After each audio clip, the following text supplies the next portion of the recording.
Hi folks, Wooden Boat Dan here. Just wanted to give you a heads up. The podcast you're about to listen to was recorded several years ago, so some of the phone numbers, email addresses, website links, and time-sensitive information are no longer valid. Please keep that in mind as you listen. If you'd like to contact me, my email address is woodenboatdan@gmail.com. Thank you and enjoy the podcast.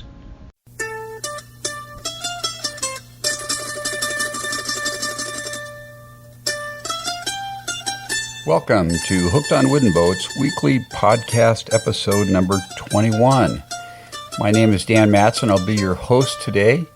Like every day I do this. And this is the world's first podcast, first in the world, fully dedicated to celebrating the art, craft, history, and tradition of wooden boats. Thanks for tuning in today. If you're new to the show, welcome. It's great to have you. I hope you enjoy it. If you've been here before, you kind of know what to expect, so thanks for tuning in. Today is going to be a little bit different on the episode. We're not going to have an interview. Actually, we're going to have an interview. I'm going to interview myself. Talk a little bit about the canoe that I'm building, and then also I'm going to read some listener feedback. Last week, I asked my email subscription list if they would let me know which episode they've liked so far out of the first 20 and why, and maybe give me some suggestions for future episodes. So I'm going to be talking about that in a little bit and looking forward to it. I would really like to connect with you, and there are several ways that we can connect. One way is by calling my voicemail feedback hotline at 424-261-2360. You can leave a message there, and I'll be sure and get back to you on that. You can also connect with me on my website, hookedonwoodenboats.com, and on Facebook and Twitter. If you look for Wooden Boat Dan, you'll find me there. So I would love to connect with you. Please get in touch soon. Haven't heard from you for a while.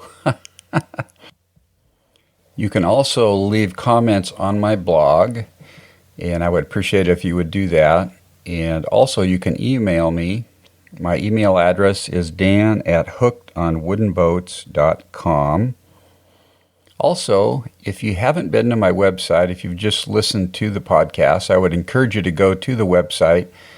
Each week I write a blog about the podcast that I'm doing, and I post pictures. So, for instance, I had last week some pictures of Sam Devlin's boats and his shop and so on. So I would encourage you to go to the website if you haven't already done that. If you've been listening to the show for a while, you know that I, a couple months ago, decided I was going to build my next small wooden boat. And what I chose to build was a 12-foot lap straight canoe. It's called a Sassafras canoe. And rather than buy a kit for the boat, I decided to buy the book called the Canoe Shop. And actually, I'm going to post that book on my website on the resources page in case you're interested in purchasing that. I'll make a note right here, the Canoe Shop, on my little paper. And anyway, I about 2 weeks ago picked up the plywood to build the boat. And so I thought I'd give you a few of the gory details so far about what I've been doing on this rig. First thing I did is I got this book in the mail from Chesapeake Lightcraft, and it was an edge-bound book, and it's not a very big book. And I thought, you know what? I want this book to lay open on my workbench so I can use it. That way I don't have to sit there and try to crush it open every time I want to use it. So I took my book down to my bandsaw, and I bandsawed, that's hard to say. I bandsawed off the binding, about 1/8 inch of the binding, till I had all separate pages, and I took it over to Office Depot, and for $4 they collated it and put a spiral binding on it. So now I can actually lay the book open anywhere and look at all the pages and see everything, and it's really cool. So for $4 or $5, I'd recommend you do that if you have a book that you're going to use to build a boat from. The other thing I did is the layout for the panels in the boat. This is a stitch and glue boat, so you basically cut 5 panels to a certain shape, then you stitch them together, then you epoxy fillet the inside and do the trim and put some cloth over it and that sort of thing.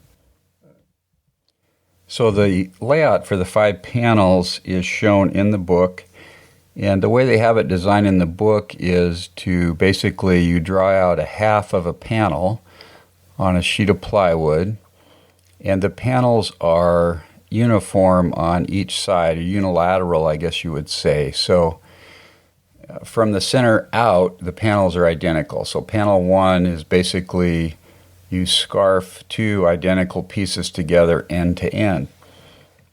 And the way the plan showed is that they had you draw out all 5 half panels on one sheet of plywood, put 3 sheets of plywood below that, and cut out all of your panels at once, your half panels, essentially, if you will. So there's be 20 half panels that you cut out all at once. The layout in the book for the plywood basically took almost the whole sheet. And what I did is I took the numbers in the panel layout.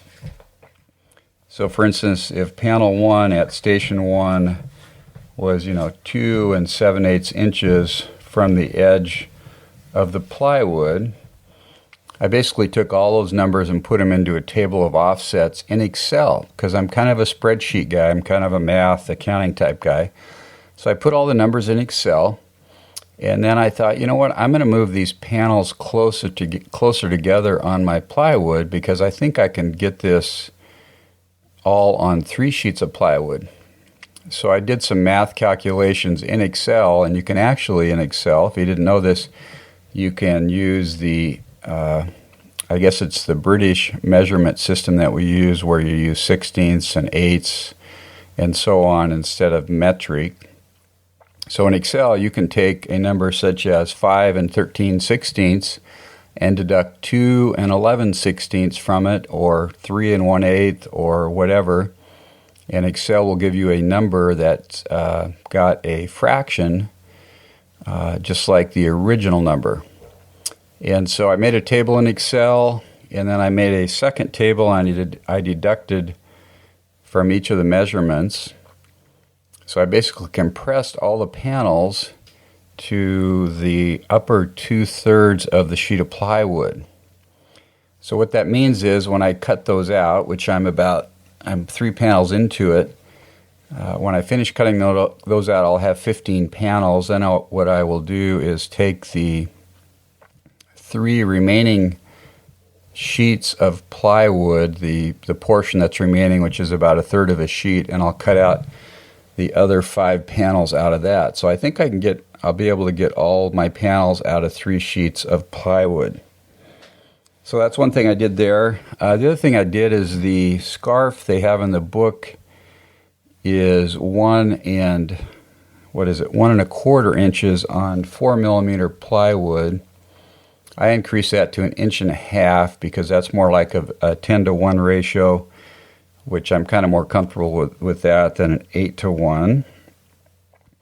And so anyway, I laid out all my panels and put tacks or brads in each of the offset locations, put a batten down, used some 5-pound weights to hold the batten in place, and drew out everything. And that went pretty good, except when I went to put my brads in it first, not thinking that this is basically 3/16 plywood, and I drove my couple of the brads in a little deep and hit the second sheet of plywood. So that wasn't too good, but I got that figured out, put a sheet between, no big deal there. So, one of those little things that you do that you go, oh, I can't believe I did that. I think I mentioned before that I chose to purchase Okoume 4mm plywood. That is an import, and it's supposed to approximate the British standard 1088, but it's not certified to meet that standard, and it's about half the cost of the British Standard 1088 certified stuff. And so it was about $32 a sheet at Eden Saw Hardwoods. What I'm finding is I think it's going to work fine, but it's definitely, to me, not as good as the certified stuff. A couple things I've noticed: the plies, it's a 3-ply plywood, and the center ply is thicker than the outer 2 plies. And I think you get a better product if all your plies are equal. And the last time I purchased the real plywood, I think it was that way. So that's one thing I've noticed. There's also a few stains on the plywood that I know they aren't coming out, which is okay because I'm probably going to paint the whole of the boat inside and out. And then there's also, on one of the sheets, there was kind of an impression on the top of the wood that's probably maybe a 64th or a 32nd deep, and about a 1/2 inch by 1.5 inches, just kind of a small imperfection on the surface, which again, I can deal with that. So, I think this stuff's going to work fine, but to me, it's not as good as the certified plywood.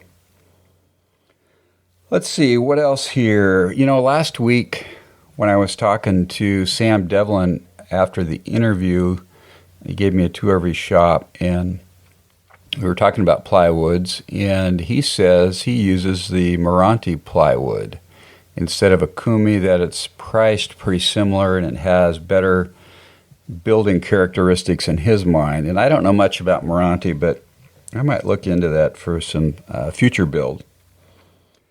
The other thing I'm doing differently on this boat is I'm actually tracking my hours to build it and my costs. So when I get done, I can know that it took me 3,000 hours to build a boat that you should be able to build in 45 hours. Hopefully it won't take that long, but I'm just kind of curious more than anything, and also going to track the cost. I'm hoping to build this boat for $400 to $500. We'll see what I end up with. The kit from CLC boats cost, I think, $900 to $1,000. So I'm hoping I can do it for about half the cost of that, but we'll see. I know everything is going to add up. I was looking at the epoxy today, and it's like, wow, that stuff's really expensive. But anyway, so I've been down in my shop, which is a converted barn, working on the boat some evenings lately. It's been cold out. My shop is not heated in the room that I'm working in right now, so it's been 45, 50 degrees in there. But I dress warmly, and I go in there, and it's like I'm in the zone. The smell of Okoume plywood, actually, it has no smell. Just being down there and laying this thing out and cutting it out and doing all that stuff is just, to me, it's like I just kind of forget about time. I mean, I can go down there and be really tired from my day, and I start working on this thing, and it's like, I don't know, maybe it's like being in Vegas where you sit down at a slot machine at midnight and at 7 in the morning go, oh, it's time to have breakfast or go to bed or do something, that type of thing. It's just so enjoyable, so therapeutic for me.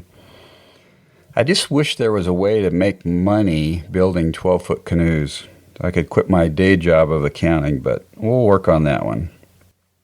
The other thing is, I think the stitch and glue method of boat building is utterly amazing. The fact that you can cut wood to certain shapes, stitch the edges together, and that forms a boat that's been designed is just amazing to me. So anyway, I'm having a lot of fun with this project, and I will keep you posted on it. And I'll probably put a few pictures on the website for this blog. And if you have any comments, questions, advice, anything like that, let me know. I'm hoping to have this project done before summer hits, which if I do that, that'll be a record for me, because I think the least amount of time I've ever built a boat in, well, actually, I built a pram in high school in wood shop probably in 3 or 4 months, but the builds that I've done after that, my dory, I built it over a 5-year period.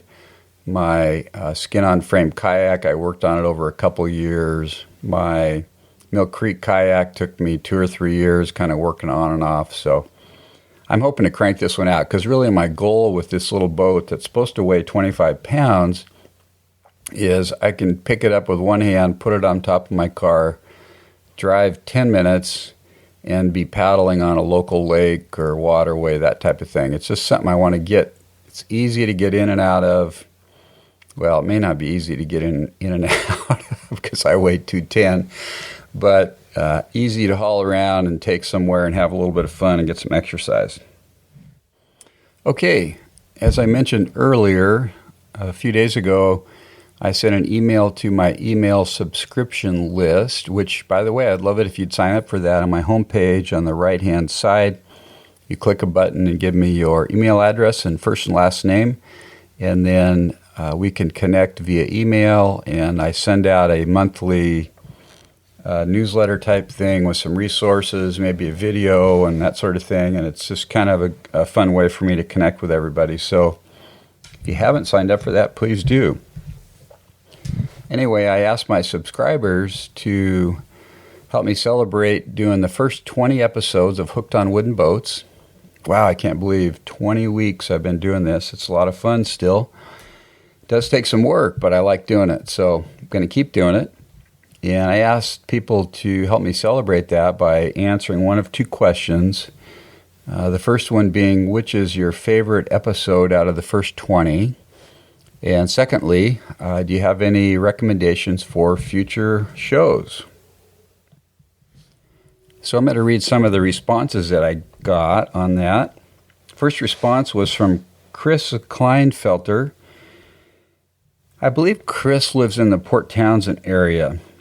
He says, congratulations on keeping up the pace you have. I have seen too many podcasts fade away in short order. Your obvious passion shows in your effort. It's hard to pick a favorite show, but I will choose Sam Devlin with Larry Cheek a close second. I've been an informal student of yacht designs and designers for over 30 years, and I am familiar with the works of most American designers. In the future, I would like to hear more interviews with yacht designers as well as builders. I would suggest you give Bob Perry a try. He is very articulate and has a wide range of experience. George Bueller is an irascible sort who does a lively interview. I'm going to have to look up the word irascible. I'm not sure what that means. Another designer who is interesting on many levels is Antonio Diaz. Good luck with Hooked on Wooden Boats. I look forward to each episode. It is on my list of the things that keep me sane in a world that makes very little effort to that end. And Chris included his website address, which is a blog called seawardadventures.com. And Chris, I'm going to put a link to that in my show notes on my website so people can go there. It's got some good articles on there about some things that Chris has done. And on there, Chris talks about himself. He says, some people would say I'm a cranky guy, sailor guy in my 50s. I think of myself as a seasoned mariner. I have a love of anything that's afloat, carrying a scrap of sail fit to marry itself to a cap full of wind. I work for a shipyard that builds mega yachts. My personal contribution to building boats for billionaires is in the cabinet shop. I have sailed on a variety of vessels, from dinghies and canoes to a 100-foot schooner, and I have owned several boats. My favorite was a San Francisco Pelican. Anyway, he goes on there. He moved from Pennsylvania to Washington in 2001, and his inventory of watercraft right now is one canoe and the dream of building a suitable craft to indoctrinate my grandson into the sailing life. So thanks, Chris, for your email. I appreciate your support. And I'm going to put Chris's blog address on my website. Next email is from Tug Busey. If you recall, I actually interviewed Tug a few episodes ago. He's the one that sailed a 14 or 16-foot pram starting in Iowa down the river system to the Gulf of Mexico and intercoastal waterway east and north all the way to Maine. And Tug says, Dear Dan, my favorite episode was the one about Adventure and I, but then again, I'm prejudiced. Adventure was the name of his boat. Your content seems to be great. Keep up the good work. Thanks for that comment, Tug. I'm glad you liked your interview the best. That's awesome. Okay, this next one is from Tom Radna. And Tom says, Dan, actually number 20 is my favorite with Sam Devlin. I have corresponded with Sam, and he provided a set of Nancy's China plans for review on my website, which is posted. I love the story of where the name for Nancy's China came from. Second would be the Larry Cheek interview. I had sent Larry some info I had on the Winter Wren design a while back when I saw he was building that design. I had an old copy of Small Boat Journal and some large-size study plan sheets. He responded with a signed copy of the year of the boat. So Larry Cheek was a gentleman that's built several boats, wooden boats. He's a journalist, and he writes about that in his book called The Year of the Boat. And then he says, I'm looking forward to your interview with John Harris in the future. I've also had some contact with him and have a review of the Pocket Ship on my site as well. Cheers, Tom Radna. Thanks, Tom, for your email. Appreciate it. Tom's website is www.buildboats.com. Tom's got a great website. He's got lots of links on there. He's got pictures of boats. He's got boat plans, including some free plans. And he's also got a review of some plans. So I would encourage you to check that out. And Tom, I'm going to post that on my website also, a link to your website. The next email is from Pete Leanhoutz. Pete is on the board of the Northwest School of Wooden Boat Building, and he's also a special projects guy there. Yeah, this is a fairly lengthy email, so I'm just going to read a couple parts of it here. One of the suggestions he has for future interviews would be with the Antique and Classic, what he says here is the Antique and Classic Boat Society is very big in the Coeur d'Alene, Idaho area, not to mention the other big lakes. And for sure, there are Washington owners that would love to talk about their classics. I can give you points of contact if you are interested. That sounds like a good idea, Pete. Also, he says, interviews with our instructors at the Northwest School of Wooden Boat Building, Jeff Hammond, who is in 26th year, Ray Speck in his 25th year. And actually, Ray, I took a class from him, a one-day workshop on lap strake boat building back in the 90s. Nice guy. And he says here, both Jeff and Ray knew Bob Prothero, our founder, quite well. Chief Instructor Tim Lee, a strong proponent of building regionally significant wooden boats, and Bruce Blatchley, who is building a 62-foot strip plank contemporary design by Bob Perry for a client and teaching contemporary boat building to a range of students. And I've met Bruce there when I did the interview, and I've seen the 62-foot boat he's building. It's absolutely gorgeous. It's called Sliver. It's a strip-planked composite design. And then he says, I think I've already mentioned Wayne Chimenti, who runs the community boat shop at the school, as well as Sean Rankins, our sail-making instructor and owner of Northwest Canvas. And I've met Sean also. And then he says there is a seminar called Teaching with Small Boats Conference scheduled April 27th to 29th at Kama Beach, which is the Center for Wooden Boats North location on Camano Island, Washington. And he says the conference will be followed by a 3-day Building to Teach seminar at Kama Beach led by Joe Yuka of Alexandria Seaport in Washington, D.C. Center for Wooden Boats is the lead. This seminar and its follow-on would make a great interview, and there are going to be at least 40 to 50 people there, all of whom might be good interviews. I've attached the flyer on the conference for you. And then he says, how about editor Josh Colvin of Small Craft Advisor? So thanks for your ideas, Pete. I appreciate that, and I'm kind of keeping a running list now. I've got a list that's gotten pretty big of people to talk to, and a lot of it comes down to logistics and timing, where they're located, that sort of thing. I am going to bust into doing some Skype interviews here soon, so I don't have to drive to a person's location to do the interview. Although I enjoy doing that very much and sitting down with people face to face, the reality is that's not always practical, and with our modern technology, why not record an interview over Skype and be able to play it for my listeners? So thanks, Pete, for your email. I'm going to put a link to the Northwest Boat School in here again, and I appreciate everybody's feedback. Well, that's it for today's show, folks. I hope you enjoyed it. Hope you tune in again next week. We're going to be doing some more interviews in the future. Looking forward to having some more fun. Please connect with me if you haven't already. Best way is probably through the email subscription list that you can sign up for on my website, or you can also email me at dan@hookedonwoodenboats.com.